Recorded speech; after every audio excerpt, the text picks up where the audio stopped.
I'm Hilary Ballin, the Deputy Vice Chancellor of NYU Abu Dhabi, and one of the activities that I have the privilege to be involved with is the organization with Carrie Barrett, our Director of Academic Programs, of the evening activities that we have here. Our mission in these programs is to connect to our university in Abu Dhabi. And what that means is anything connected to our curricular endeavors in Abu Dhabi, anything connected to the Middle East more broadly, anything connected to some of the extraordinary strategic initiatives in Abu Dhabi, like renewable energy, for example.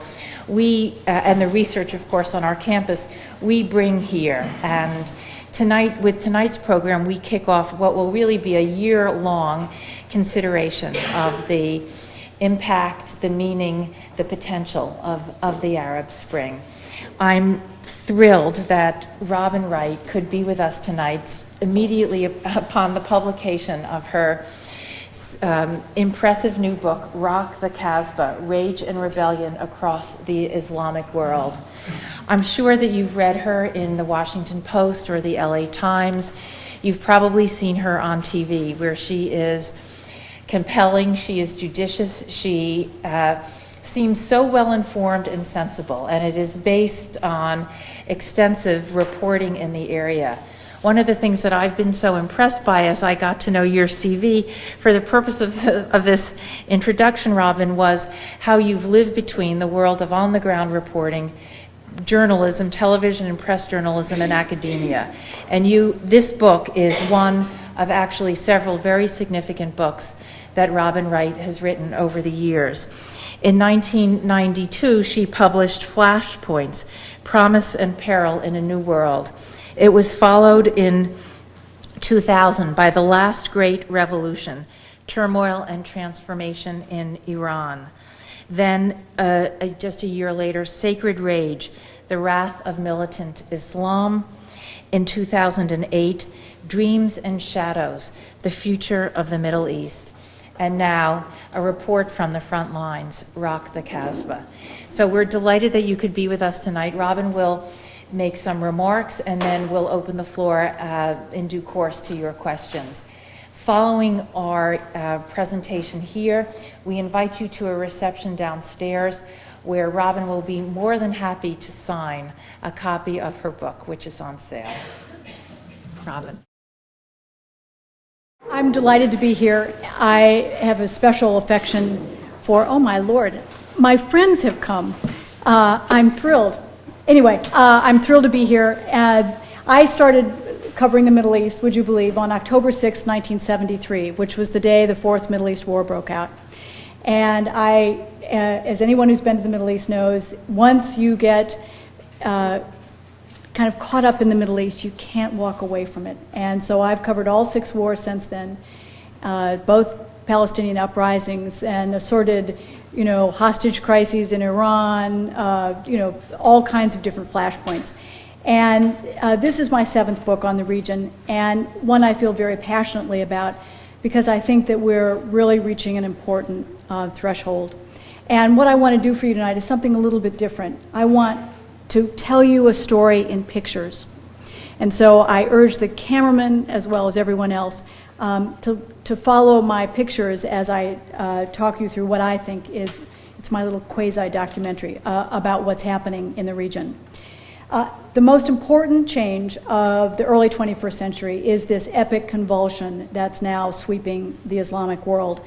We see it play out most dynamically in the Middle East, but in 22 countries of the Arab world, but it's also affecting all 57 nations of the Islamic world.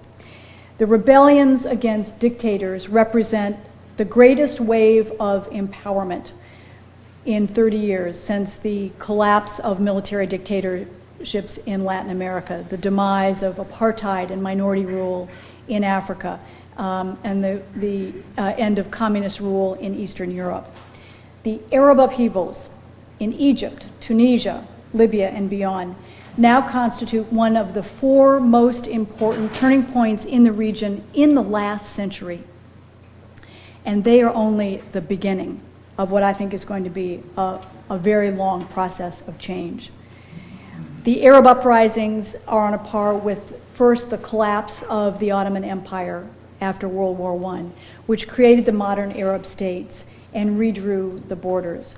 Secondly, with the creation of Israel after World War II, which redefined security and conflict. And third, with the Iranian Revolution of 1979, which introduced Islam as an idiom of modern political expression in the Middle East and the wider Islamic world. The days of the elites, many of whom have been America's allies, is passing. This is a whole new crowd, and I mean it when I say crowd. The numbers of people who are turning out in all of these countries is unprecedented. The unrest in Egypt and beyond erupted for several reasons. Most notably the fact that 2/3 of the 300 million people in the Arab world are today under the age of 30. In Syria, the uprisings began when 13 and 14-year-olds took to the streets and wrote graffiti, anti-government graffiti, on public walls. They were arrested, and it was public demonstrations against their arrest that marked the beginning of the Syrian uprising, which has now gone on for over 7 months. This is also the first generation where the majority of people are literate, which moves people beyond the goals of everyday life, of daily subsistence, to a sense of wanting control over their future, and just wanting a future, not necessarily inheriting the profession of their father, or as a woman being limited to home. And the literacy applies to women as well. Women and youth are the two engines of change in the region, and they have been very forceful, often on the front lines.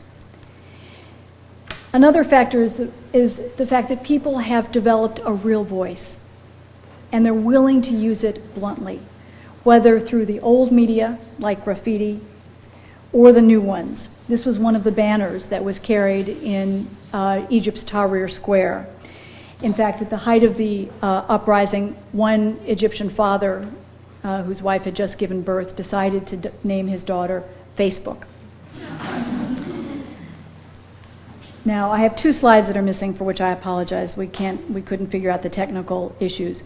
But the one thing that, after covering 6 wars and the 2 intifadas in the region, what is most striking to me about the uprisings is the fact that in vastly diverse political environments, whether it's military dictatorships or monarchies, whether in homogenous societies or deeply sectarian countries, in modern states as well as tribal nations, in pitifully poor countries, this is another one that, sorry, as well as oil-rich sheikdoms, the overwhelming idiom of opposition is peaceful civil disobedience.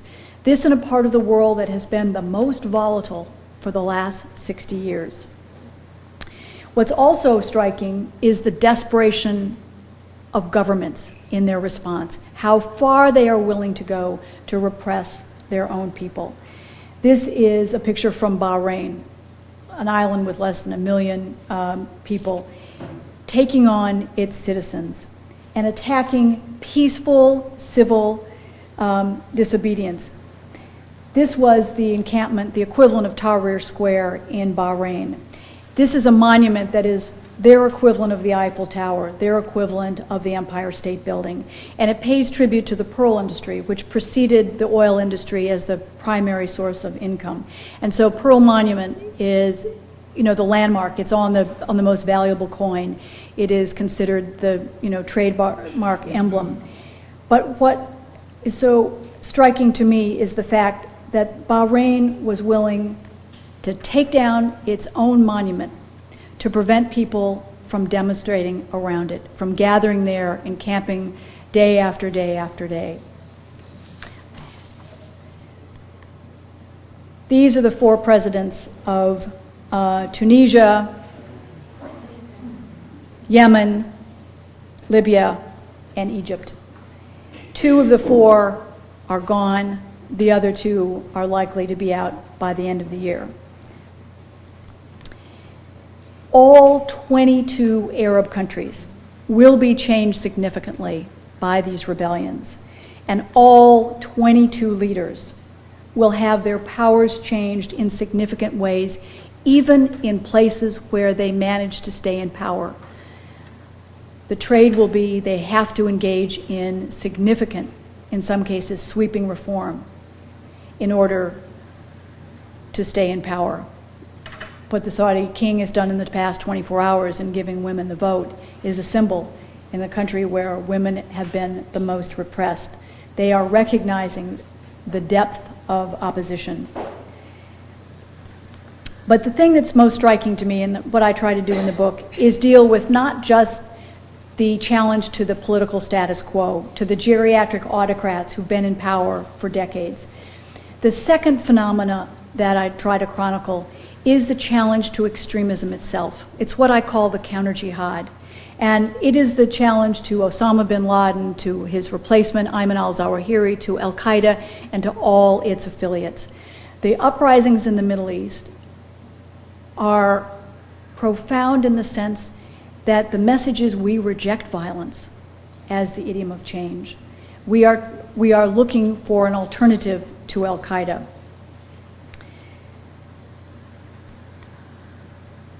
At the height of the Egyptian uprising, this picture was transmitted with a tape of a message from Ayman Zawahiri. It was striking because it took some 3 weeks between the time it was taped and the time it showed up on various jihad websites.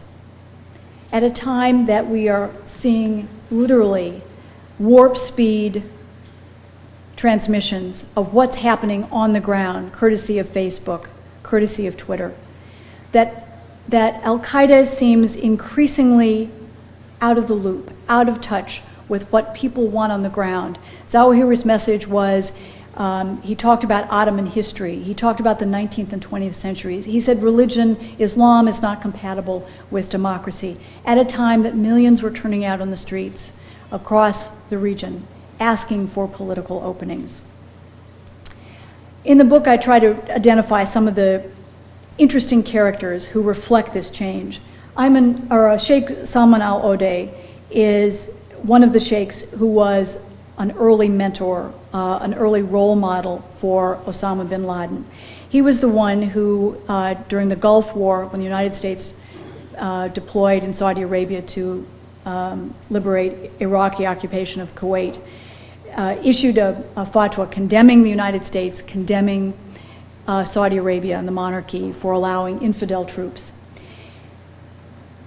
It was when he was arrested by the Saudis that bin Laden began to take on the role of emir, to issue fatwas, to take on a religious role. And he said this was because of the arrest of his role model.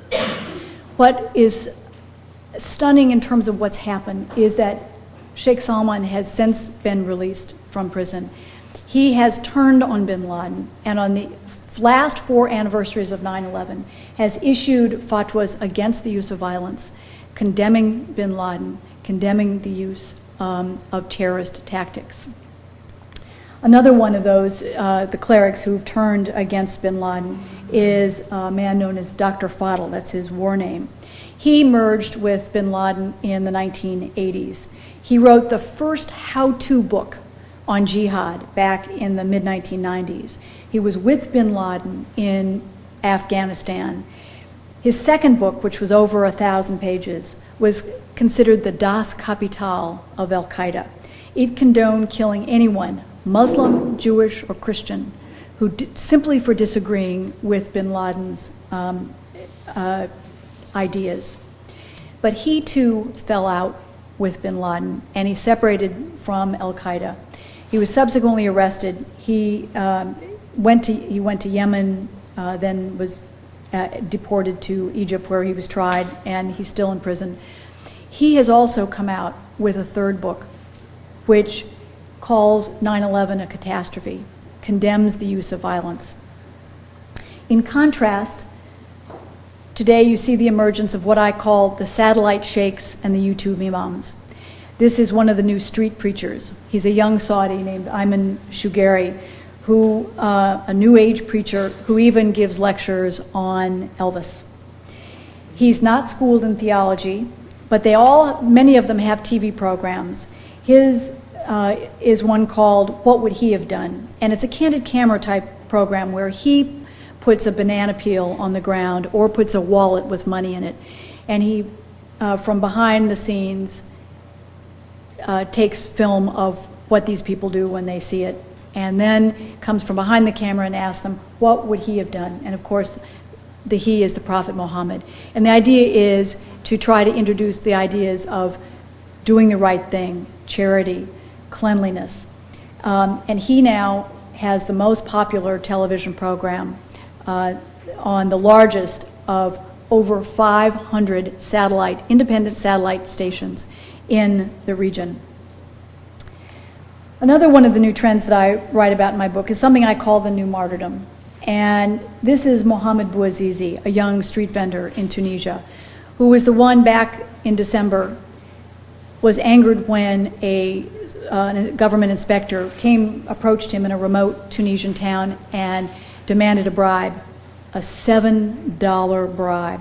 But $7 is often what they make in one day. And so he refused. He'd paid it over and over and over, and this time he said no. And so the inspector confiscated his fruit and his electronic scale, worth over $100, and left him with nothing.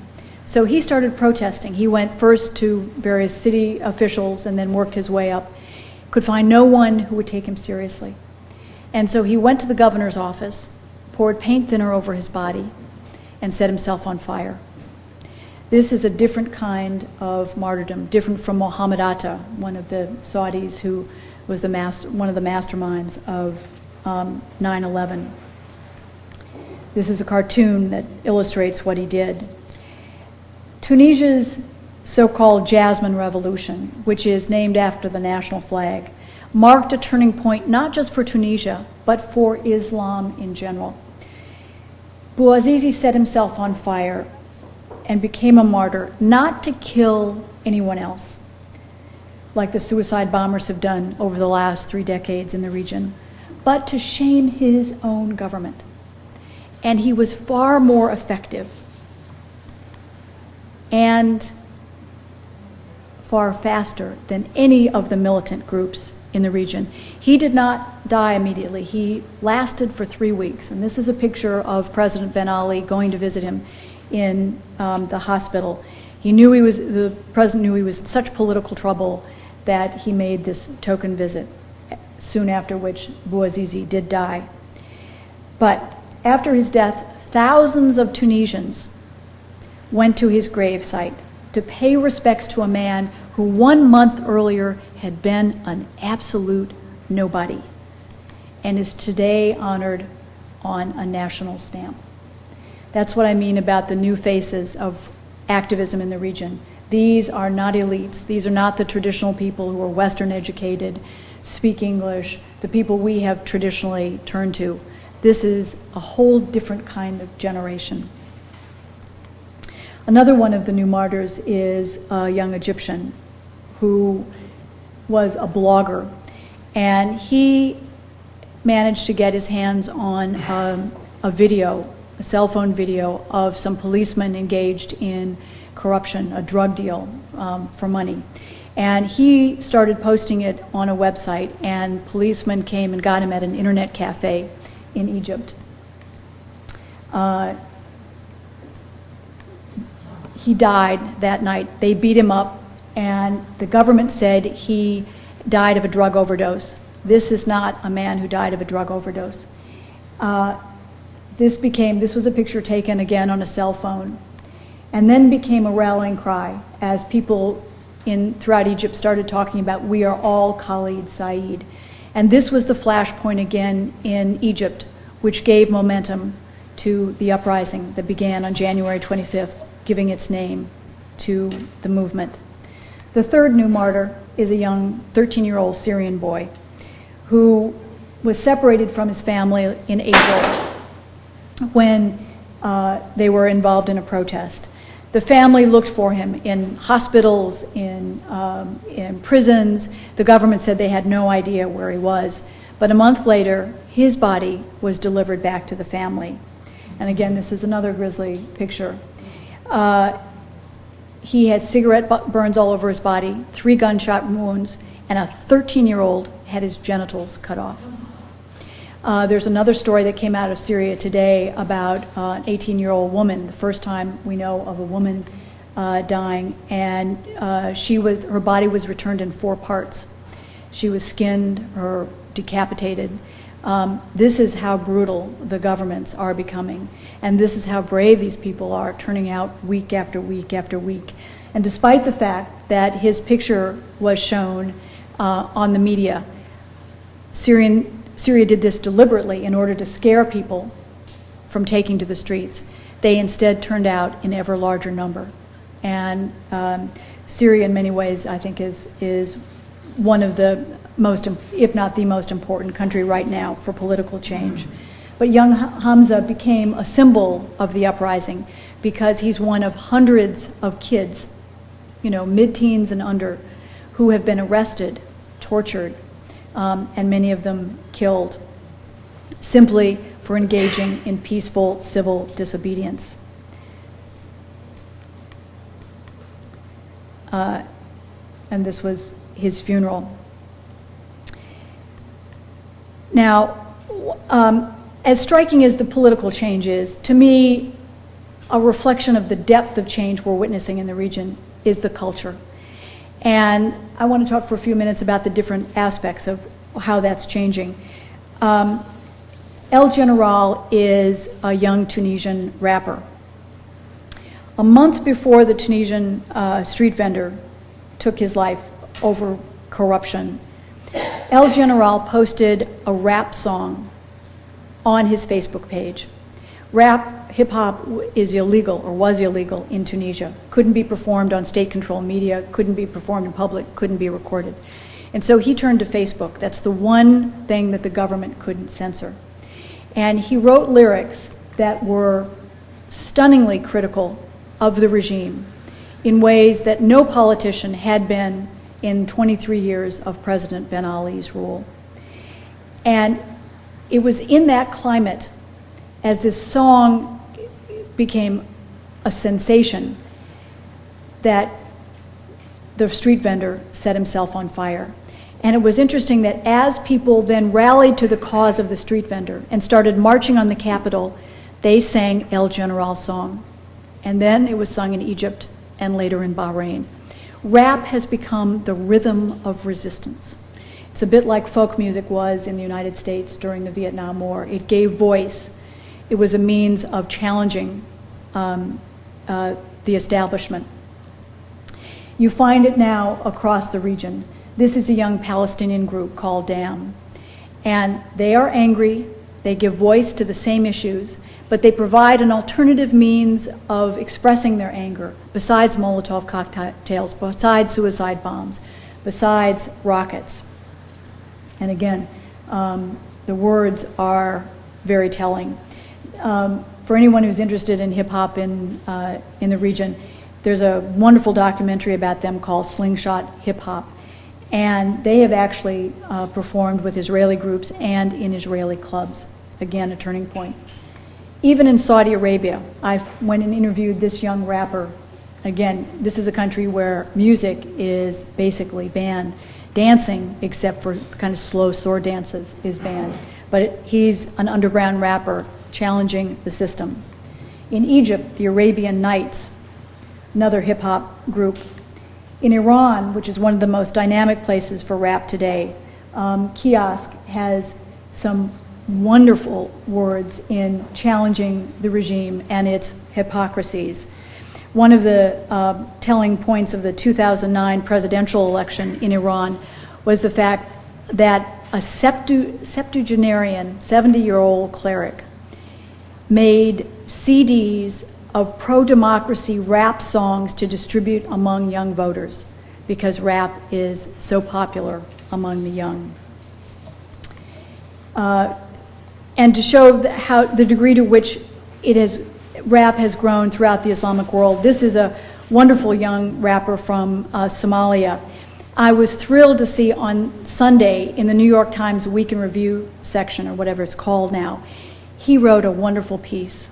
He, besides the United Nations, is the main spokesman in challenging the anarchy, the extremism, the piracy of Somalia, and again, by giving voice to a younger generation looking for alternatives. Some of the groups have very interesting names: Mecca to Medina, the two holy places in Islam. And why I chose this group in part because we shouldn't make the mistake of thinking that because people in the region are using idioms in the West, that they are trying to imitate Western ideals, Western systems. Many of them are using it for their own political goals. Islam is very much still a goal of many of these communities. It is different from the past in that people are looking for Islam to be a means to an end rather the end goal in itself. They're not looking to replicate the Iranian experience, the theocracy. They're not looking to replicate the rigid religious monarchy in Saudi Arabia. But Islam is very much a part of the program. One of my favorite female rappers has another interesting name. She's called Ms. Understood. Another one of my favorite trends is what I call the pink hijab. And this is reflected particularly among the women. Hijab, of course, is the head covering that observant women wear. Gone are the days of black. Gone are the days of conformity. But this is something that reflects the fact that young women particularly want to be both modern and observant. One of my favorite characters in the book is Dalia Ziada, who is in the pink hijab here. When we talk about why is it that people have been motivated, what has gotten them interested, where did this trend come from, Dalia reflects it as much as anyone I know. She became active at the age of 8 when her mother came to her and told her to put on a party dress, that she was going off for a special commemoration, and she was taken to be circumcised. And this was something close to 90% of women in Egypt, both Christian and Muslim, are circumcised. It's not a Muslim practice. It's something that's primarily North African. This was so traumatic to her that she started arguing with her father and her uncles to prevent this from happening to her sister and cousins. And she failed and failed and failed again until as a teenager she had one last cousin, and she spent the whole night up with her uncle trying to convince him not to have the cousin circumcised. And she said to him at one point, "If you do this to her, I'm going to cut off her finger." And her uncle said, "Well, if you do that, that will maim her for life." And she said, "Duh." And she thought she had failed again. And the next morning he called her and said, "You win." And she decided at that point as a teenager that if she could affect one person's life, that she would try to help others. And so she became first involved in issues of female genital mutilation, trying to, on campus, on her school and then her college campus, to make the case against circumcision. Then she became interested in broader human rights, and she heard about a comic book called The Montgomery Story about Martin Luther King. And it tells the story of the walk to freedom. And in the back has a series of recommendations what to do for civil disobedience. So she translated this comic book into Arabic. And when she became a blogger, she shared it with bloggers across the region, from Morocco to Yemen. And then she decided, when she was in her early 20s, that she didn't think Egyptians really understood what human rights meant. So she started the first Arab World's Human Rights Film Festival. And she was determined. The Egyptian government tried over and over to stop her. And she went to when the censorship board said she didn't have permission, she went to the board, waited by the elevator till the director came, rode up with him, and made her case. And he finally said, "Okay, you can show them." Then, of course, the theater where she was supposed to show the films had its permit lifted, so it couldn't show. So she and some of her friends pooled their resources and hired a Nile riverboat cruiser. And everyone showed up at the dock, and once the boat took off, they then showed the first film. She's now had 3 of them, and with each film festival, she has encouraged other young directors or aspiring filmmakers to make films. And one of them did a 1-minute film in which flower bud after flower bud opens, and each one is cut off. And with each snip, there is a young girl screaming. And of course, this was a very effective 1-minute movie about female genital mutilation. Another young aspiring filmmaker came to her and said, "If I make a film, will you promise to show it?" And she said yes. And leap of good faith, but believing in her other young activists. And it's called N70, which is a Nokia phone model.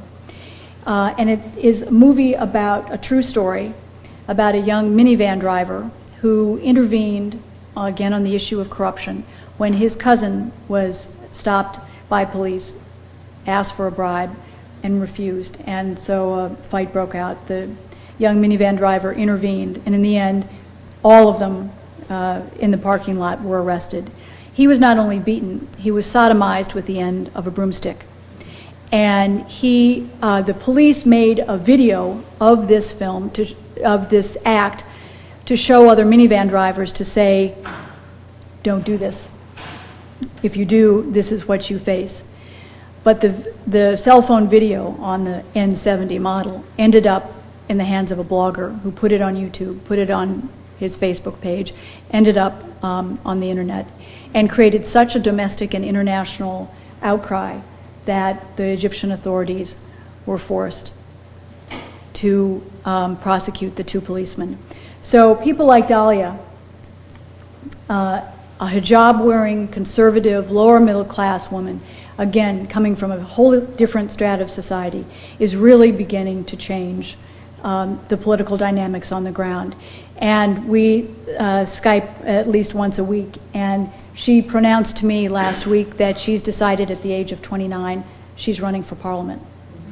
And this is, again, a generation. This has been coming for a while. This did not come out of the blue. But again, this is where we've begun to see change in, particularly among women, in becoming more observant, even as they become more political. This is one of Egypt's most famous actresses, Hanan Turk, who was once known for her risque roles and her décolletage. And she has since put on hijab, which is increasingly common. She runs a series of salons now for women who want to be fashionable, want to be active, want to be part of a contemporary society. In Egypt, 40 years ago, almost no women wore hijab. Today, over 80% of them do. And this is not a statement about becoming fanatic, wanting to recreate a political environment like Iran. It is saying that we want to bring about change in a familiar cultural context. Now, and this also shows, I love this slide, this is from one of the books when you go to the stores where you can buy the scarves. And again, they're in bright colors, you find them with sequins, feathers. What's interesting is this is one of the latest ways of wearing hijab. It's called the Spanish wrap, and the bun is modeled on the flamenco dancer. Another one of my favorite trends is the 99, and this is, again, one of the interesting ideas in creating new role models in the region. The 99 are comic book superheroes, and they were developed by a Kuwaiti psychologist named Naif Mutawa, who was looking for a different role model for his sons. He had 5 sons, and he was concerned about what were the ideas, what were the images, who were the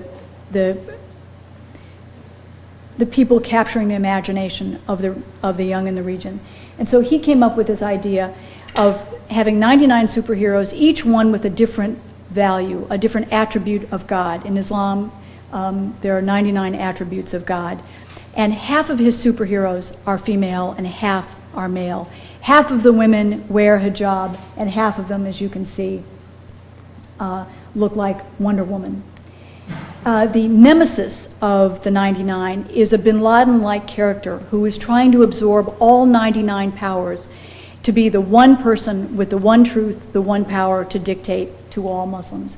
But the whole idea in his comic book series is to have diversity, multiple truths, different ways of practicing to be a good Muslim in vastly different ways. And again, you see the variety of the characters. Another one of my favorite trends among the culture are the new Muslim comedians. This is a group called Allah Made Me Funny, and there are 3 Muslim comedians from 3 different parts of the Islamic world. Another one of the funny groups is the Axis of Evil comedy tour, and they are wonderful characters. My favorite Muslim comedian is an Iranian-born comic, and I want to tell you one of his jokes. I'm not good at stories, so I'm going to read it from my chapter. Again, he's Iranian-born. This is not the kind of humor you'd anticipate. You know, he says when he's on stage, one guy can really mess it up for the rest of us. Look at the Christmas Day bomber, the guy who tried to blow up the Northwest flight from Amsterdam to Detroit. This Abu Mustafa Bubu, or whatever his name is. I say this guy was crazy. Come on, any man would back me up. After all, where was the bomb? Right, in his underwear. I mean, really, any normal terrorist would surely question that instruction. He then switches to a Middle East accent and assumes the role of a normal terrorist in a final discussion with his terror masters. Excuse me, I have one last question for you. You say my reward in heaven is going to be 72 virgins. So do you think maybe we could put the bomb someplace else? I mean, I really think I'm going to need my penis. Again, not the kind of humor you'd anticipate.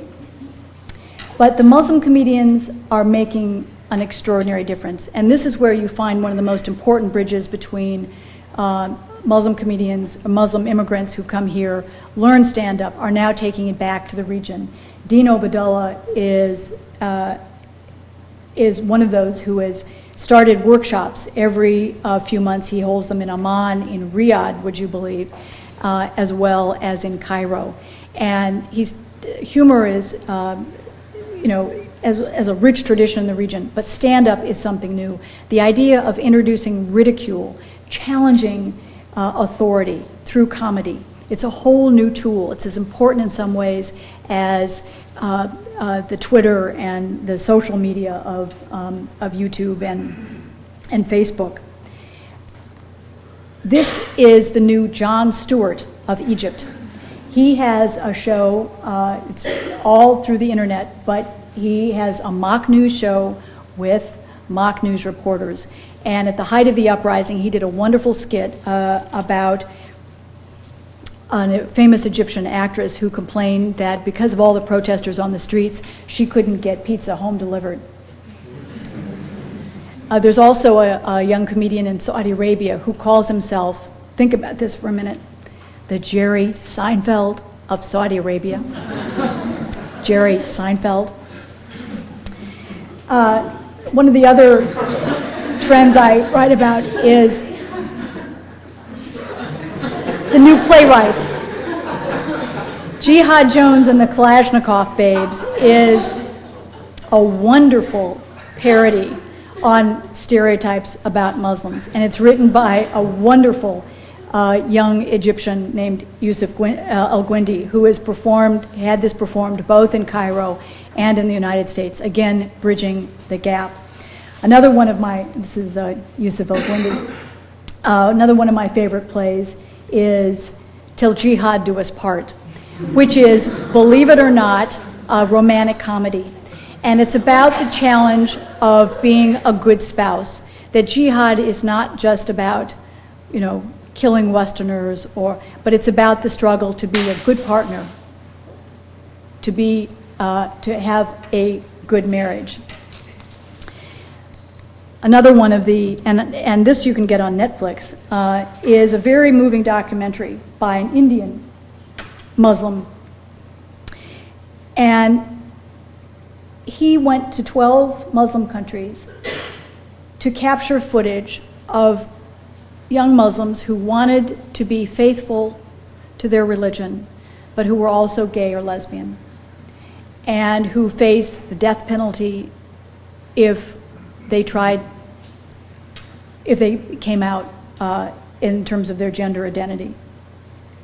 But the central message of all of these plays and documentaries with the word jihad in them is that they're trying to reclaim the idea of what jihad originally was, to be a good Muslim, from the extremists. It is today not the idea of a clash of civilizations or trying to challenge the West, but about the struggling with the everyday issues of whether it's career or marriage or sexual identity. Now, let me start wrapping up with, I want to show you four, I think, kind of interesting slides about what happens next. In this issue, as we see autocracies fall, the big question is, will they be replaced by democracies or by autocracies? And there have been a series of polls that have come out that show us kind of important things. First of all, this is from Tunisia. It's by the International Republican Institute. They found that the majority of people are very interested in participating, which is a first in the region, in elections. They showed that 72% of people don't know who they're going to vote for. This belief that, you know, the Islamists are going to win, the Muslim Brotherhood in Egypt and NYUAD in Tunisia. This is interesting because fourth from the bottom is the fourth from the bottom is the Islamic Party. It only gets 7% support. Two above that is the leader of the Islamic Party, Rashid Ghannouchi. He only gets 2%.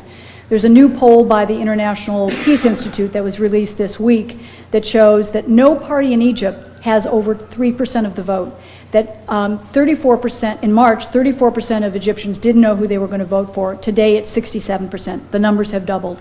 That there is an appetite. People are open-minded about who they're going to vote for. This is also interesting, and it reflects what I think are the kind of two trends of the next decade. First of all, the majority of people, over 50%, say that they want a secular government. It's close, but it's 54%, I think, to what, 41? 40%. And showing that they are interested in kind of secular politics. At the same time, when you ask them if they want parties that reflect Islamic values, you find that 59% say they want moderate or strongly secular values. 36% say they want secular parties. And this, again, I think is what we're also often in the West going to have trouble dealing with, understanding that there are these two trends that to us seem inherently contradictory: open political systems and Islamic values. Again, this is, I think, different than the use of Islam in politics before, but again, something that's going to confuse us. And my last one I thought was really interesting. There's a quota proposal that half of all seats in parliament in Tunisia be allocated for women, reserved for women. It would be the highest quota reserved for women anywhere in the world. 53% said it was too high, but 41% said it was the right number. I'm not sure we'd get 41% in the United States to allocate half the seats of Congress for women. So to wrap up, let me just make a few broad kind of observations. What's next in the region as its people push for freedom? Each one of the 22 countries has very different characteristics, but there are four factors that will be particularly important in all Arab countries. The first is what happens particularly in Syria and Yemen as well. These are the two countries that are the most unresolved. Syria is important because not just of its numbers, the power of the Syrian state, but because it also borders Turkey to the north, a NATO ally, Israel to the south, Iraq, Jordan, Lebanon, that Syria is the spoiler when it comes to Arab-Israeli peace. It is the player that is the most troublesome when it comes to regional issues. And so what happens in Syria will have an enormous impact on all the other countries. It will affect, for example, how strong Hezbollah will be in Lebanon. Clearly, what happens next on Arab-Israeli peace. In Yemen, it's important because this is the place where Al-Qaeda is today still most active, where it's the poorest Arab country. It's the one that will least be able to make a transition. And yet, thousands have died as a result of the decision by the government to open fire on protesters. And the longer people are dying in Yemen on a daily basis, the deeper the bitterness. The angrier they become, the more extreme they are in what they're looking for in alternatives, the messier the transition becomes. The second is, this is a picture of a makeshift hospital in Sana'a, where people who've been protesters near the university have been taken. The second factor is the sense of justice, a sense that law and order prevails. And this is reflected in the trial of President Mubarak. He is on the gurney on the left with his two sons. Justice is important in establishing a sense that the rules are applied to everyone in the region today. It's not just the fate of Hosni Mubarak. It is sending a signal to leaders across the region that they will be held accountable for their acts against their own people. Mubarak is now being held to account on charges ranging from corruption to encouraging the military to fight, to shoot against Egyptian protesters. But the precedent it sets, whatever the sentence, and there's no question that they will be found guilty of at least some of the charges, the sense that the Egyptian people will, and their anger and their frustrations will be addressed in an accountable way, is the precedent that will be really important for the whole region. The third factor is the economy, especially among the young. Beyond the extraordinary political challenges faced across the region, the issue is creating a sense of the future for the young and the restless. The new generation will want their rewards, whether it's access to education or jobs down the road. And this comes at a time that the outside world is not in a position to help because of our own debt crisis. And there is only one country out of the 22 that may be able to afford the transition, and that's, ironically, Libya. 6.5 million people and a lot of oil, compared with Egypt, with 85 million people and a very limited amount of natural gas, which it sells to Israel and Jordan. There's a real danger that the positive wave of change, particularly among the young, may be diverted or derailed by the economic hardships. The phrase, "it's the economy, stupid," applies as much to the Middle East today as it does to us. The fourth factor is the issue of a new constitution, creating new systems. What is the alternative? Even in peaceful Morocco has witnessed demonstrations demanding reforms in the constitution. King Mohammed VI has given people the right to elect a prime minister, a position normally appointed by the king. But Morocco is still an autocratic monarchy. And all of these countries will have to give people a greater sense of involvement. The Iranian Revolution in 1979 was originally about democracy. It took a year and a half for the revolution to be hijacked, and it was over the Constitution. There were 6,400 amendments offered to a new constitution to create a state. At that point, the regime was run by technocrats. The clerics had gone back to the seminaries. Ayatollah Khomeini was in Qom, the religious center. But as the parties started fighting over which of those amendments would define a new state, the clashes actually turned violent, and in the first year and a half, over 1,000 officials were killed, 27 members of parliament, a prime minister, a president. And that's the moment that Ayatollah Khomeini came back to Tehran and said, we must have clerics as supervisors of the political system. So we tend to think of the first free and fair elections as the turning point, when in fact it's the Constitution that will define what is the new system, who has the ultimate power, and what are the safeguards for democracy that will really determine what happens next. Now, one of the challenges for us is we have, for the first time in 60 years, begun to side with the Democrats in the region. The problem is, in the eyes of many in the region, we're hypocritical.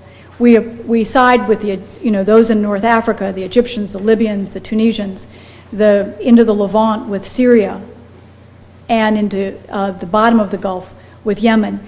But when it comes to the real players, when it comes to the economy, oil resources, Saudi Arabia and the Persian Gulf Sheikhdoms, we are back to the old criteria of stability. And this is where we're seen as hypocrites. We're willing to see democracy in some places, but not in all of them. And that's going to be a challenge for us. Now, my penultimate slide is, we also, in terms of our perception of Islam, have to take an enormous step. My fear is that 10 years after 9/11, that Americans, perhaps the majority of Americans, are more afraid of Islam than they were in the immediate aftermath of 9/11. For this book, I had a young researcher, wonderful young woman, whose father was Jewish, her mother was Christian, and she wanted to understand what it's like to be a Muslim in America. So she had an Egyptian friend. She was then at the University of Connecticut. She'd grown up in stores. She knew, the place, the city, both as a resident and as a student. And she decided with her Egyptian that she would put on hijab one day, and she would go through the rituals of being a Muslim and see what it was like walking through her campus and her town. And she wrote a wonderful piece about it, which she found that no one would look her in the eye. Whether it was at the Starbucks, at the campus, in the class, she was walking through the city. And the only place she was welcome was at the mosque, where she was a stranger, where she stopped at the end of the day. And it's, I thought, a wonderful anecdote. It reminded me of the story when I grew up of Black Like Me, which is a story of a white man who dyed his skin and found out what it's like to be a black in America. I'm very proud of my country that when I was born, the elites were white Anglo-Saxon Protestants. In my lifetime, we have begun to embrace our Judeo-Christian values, our ethnicities, our minorities, and the role of women. Not enough, but we've headed in a more diverse direction. The next challenge for us as Americans is understanding our Muslim identity and understanding the Muslims in our midst. And I think that is where we want to make sure we don't make the same mistakes that the Europeans have made. And my last slide, with which I'll end, and my final point, is that the next decade will face, as I said, tougher challenges than the last one in the Islamic world, and I think probably for many of us as well. But when I was trying to figure out a way to end my book, I went back to my young friend Dalia, the Egyptian in the pink hijab, and I said to her, "Are you afraid of the future?" And she paused and thought about it, and she said, "I'm worried about the future. I'm worried because I don't know that we know enough about democracy, how to create it, how to participate in it, how to make it work. But am I afraid? No," she said, "because I know I have power, and I know now how to use it." And I think she captured this extraordinary transition we're in the midst of, turbulent, troubled, but with a commitment we've never seen before. And that's why, with which I'll end, I think it's one of the most important, if not the most important, turning point so far in the early 21st century. And with that, I thank you, and I look forward to your questions.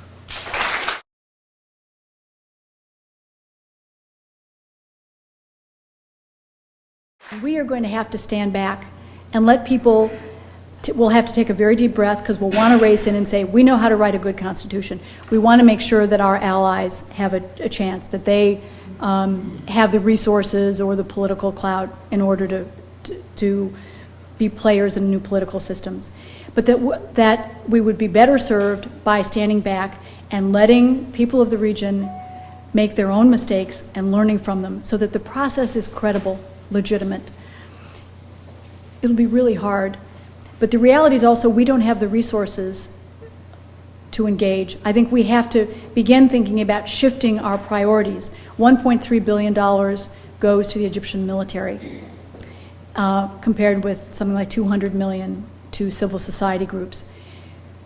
We shouldn't be fueling the Egyptian military, particularly given the fact that it has not lifted martial law, it has not announced a date for elections, and it has been one of the chief obstacles to democratic change in Egypt, and that we need to make sure that we're not siding with the wrong forces.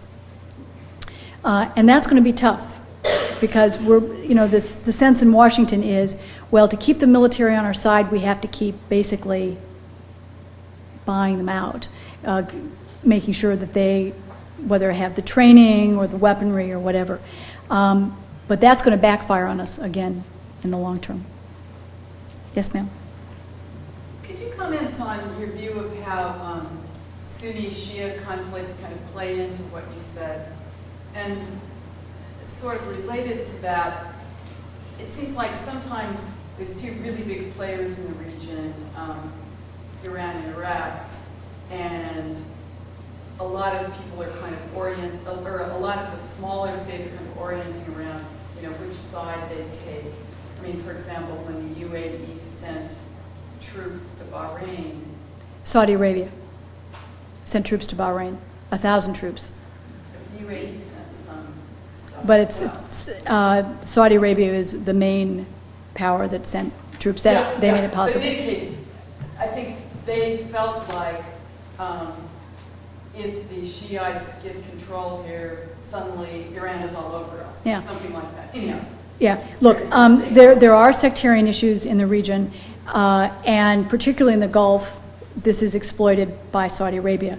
Look, the eastern oil fields are the traditional home of the Shia. This is predominantly Sunni country ruled by a Sunni monarchy. The Shiite have protested various points since the early 1980s.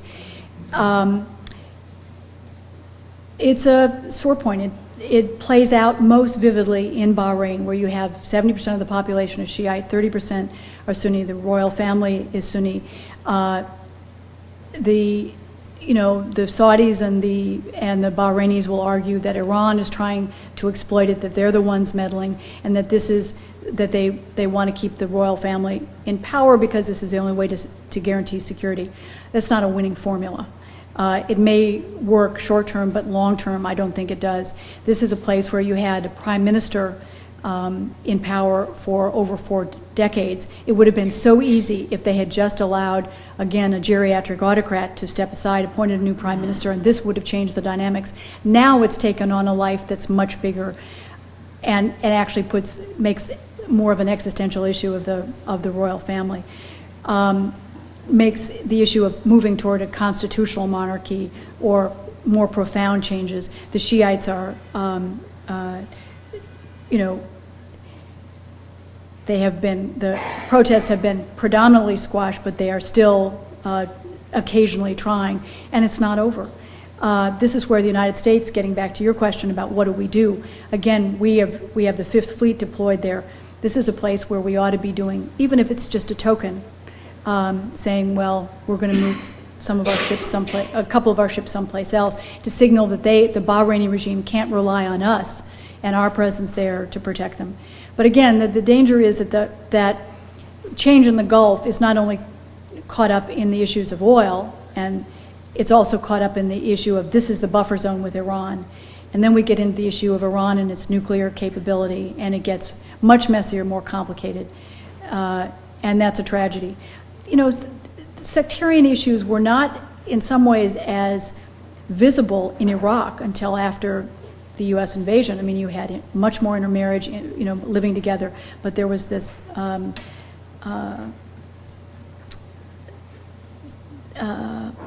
I'm not sure what verb I want, but there was more recognition, more sensitivity to sectarian identity, in the same thing there was to ethnic identity with particularly the Kurdish population. But the striking thing in all of these countries is that so far they've held together. There's a lot of talk about Iraq breaking up into Shiite, Sunni, and Kurd, and the vice president even talked about it, recommended it at one point. We're going to have to live with it. And in the end, the Iraqis have held together.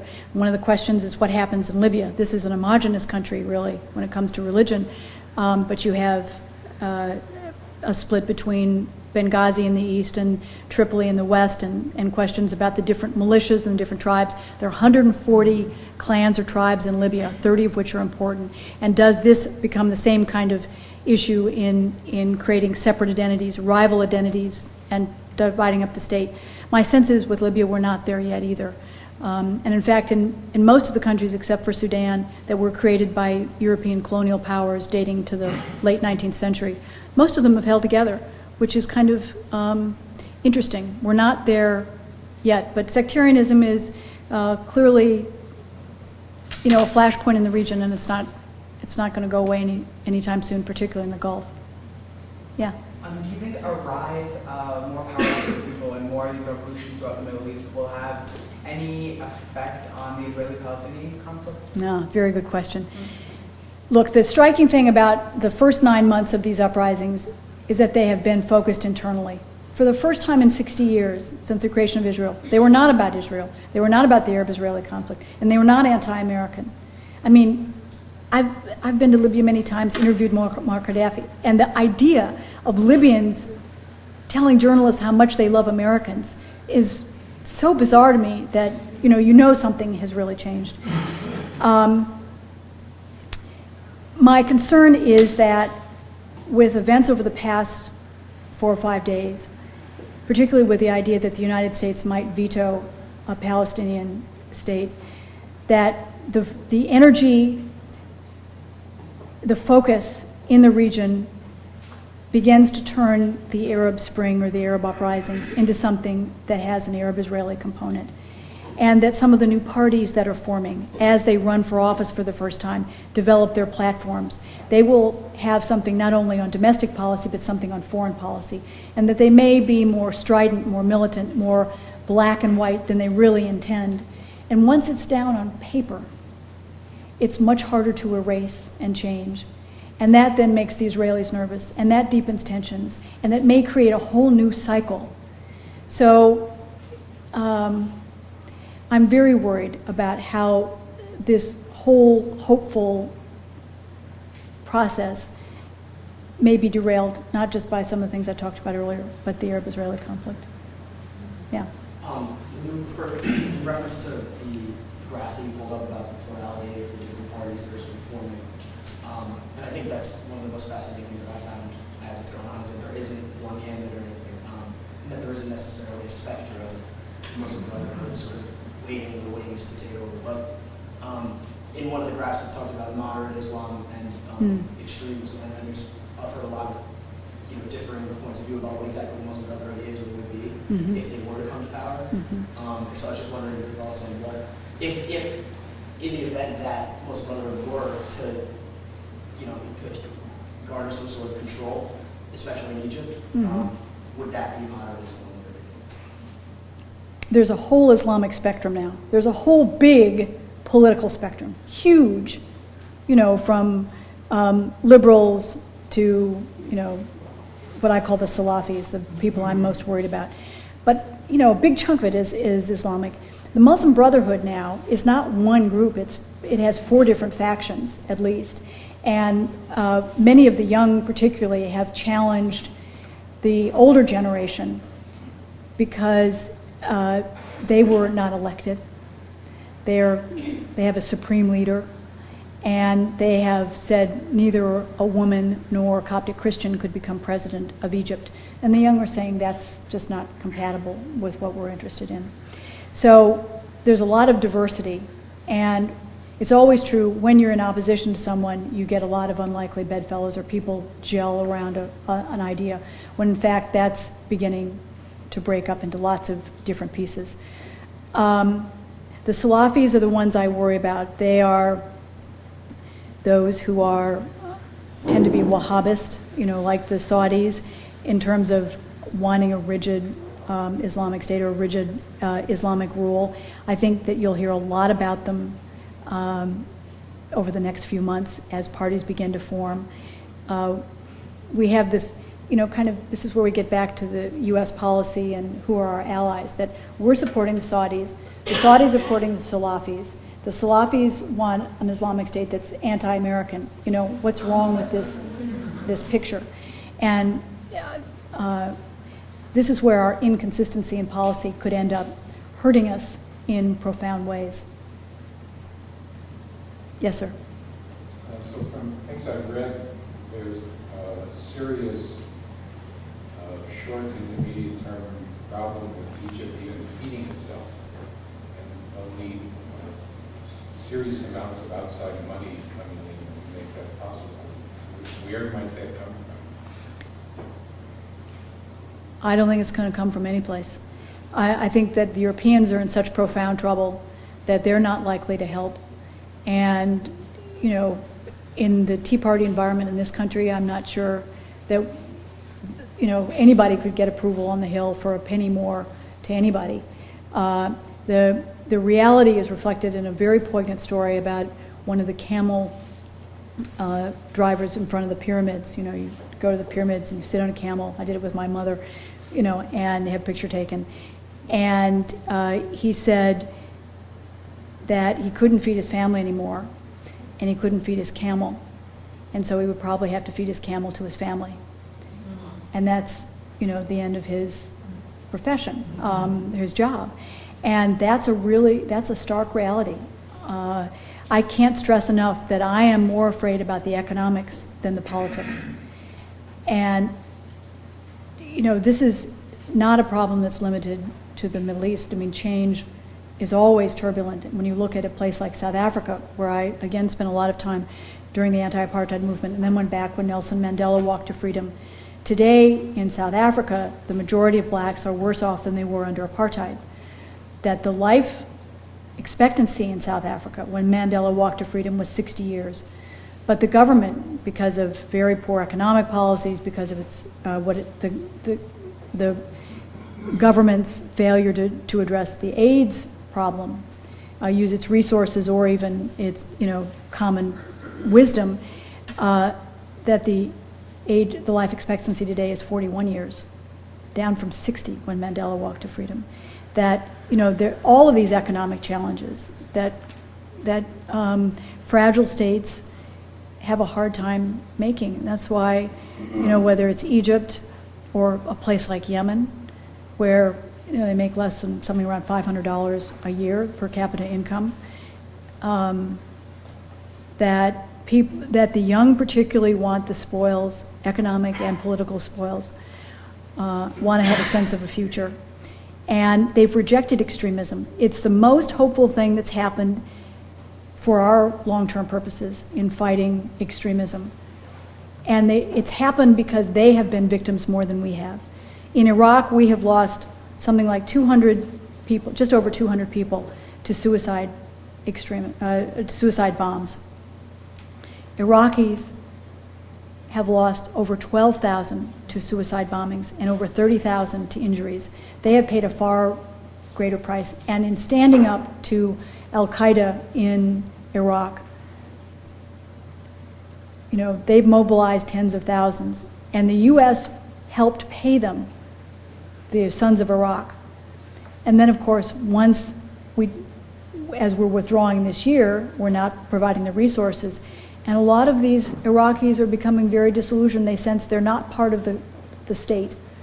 And we get back to the Sunni-Shia question again, the Shia-dominated states not helping the Sunnis who took action against their own brethren to push Al-Qaeda out of Anbar province. And as a result, there's the danger that they turn on the system as well.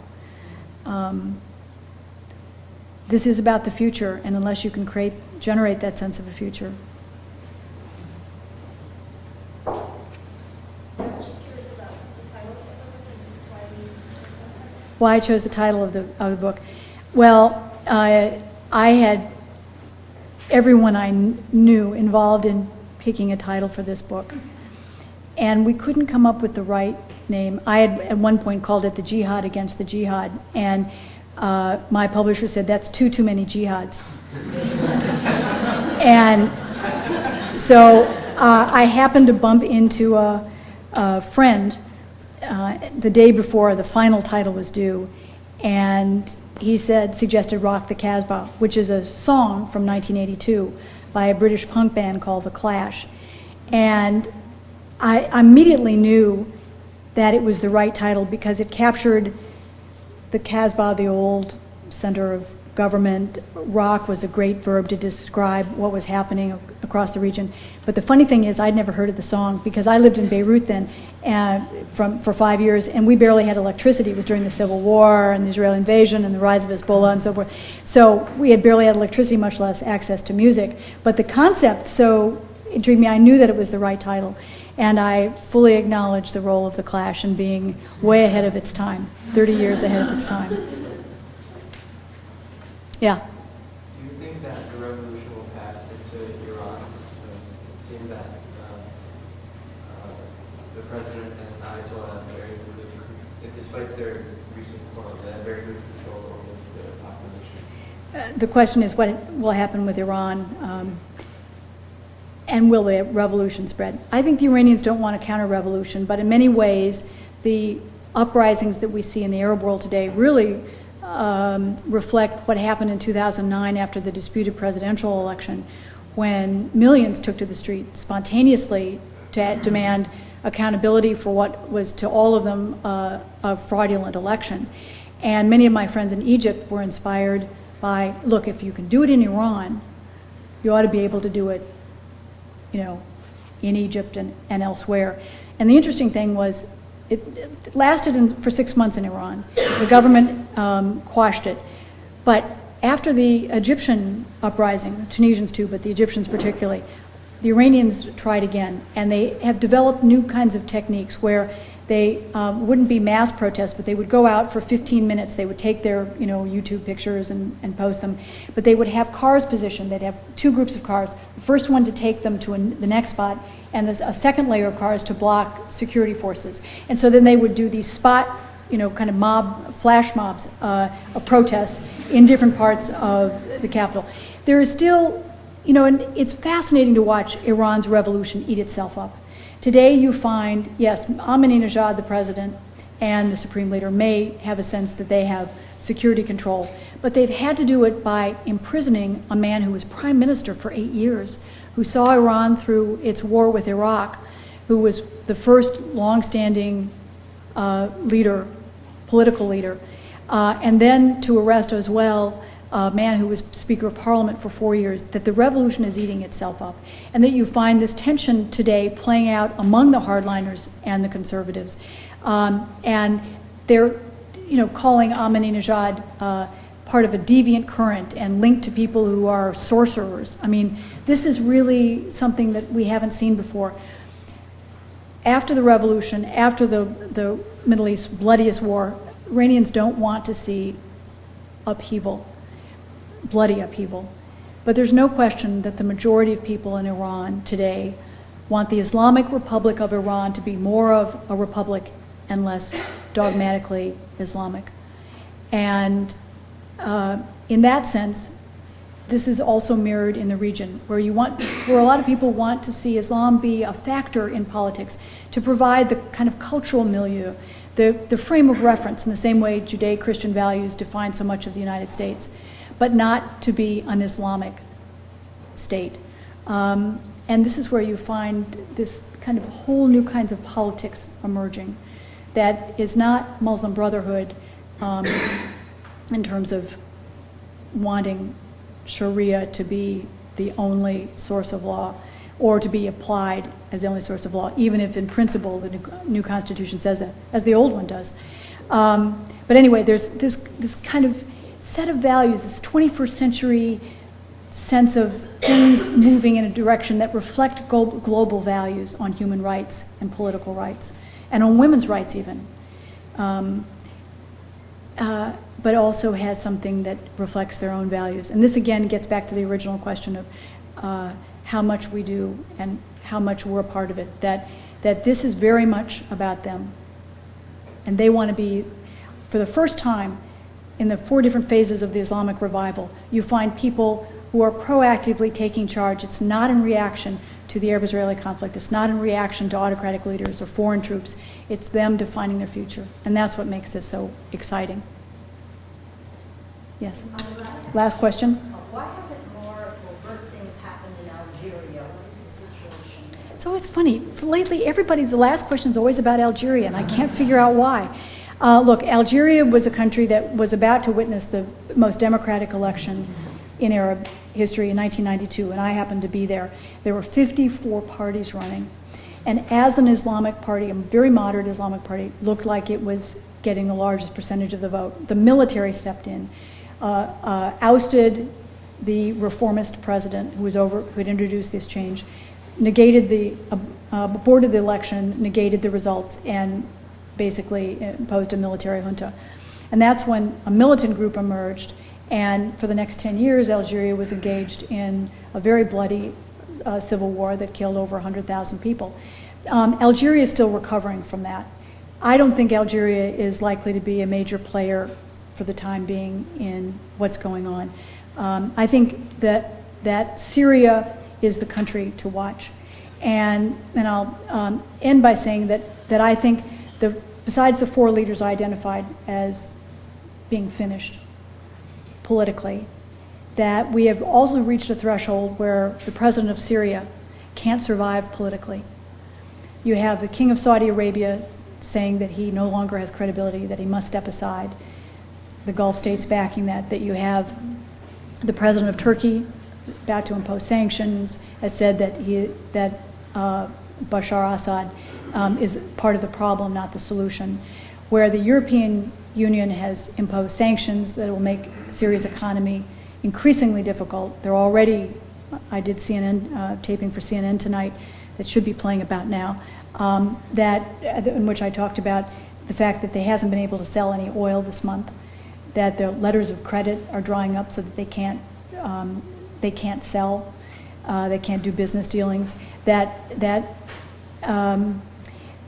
and then, of course, the United States and the United Nations have been very outspoken in criticizing Syria. And if Syria goes, and again, the question is how long it will take, it's very hard to see change being contained almost any place else, because this is the country that has been the most brutal and the most brittle. I thank you all very much for coming.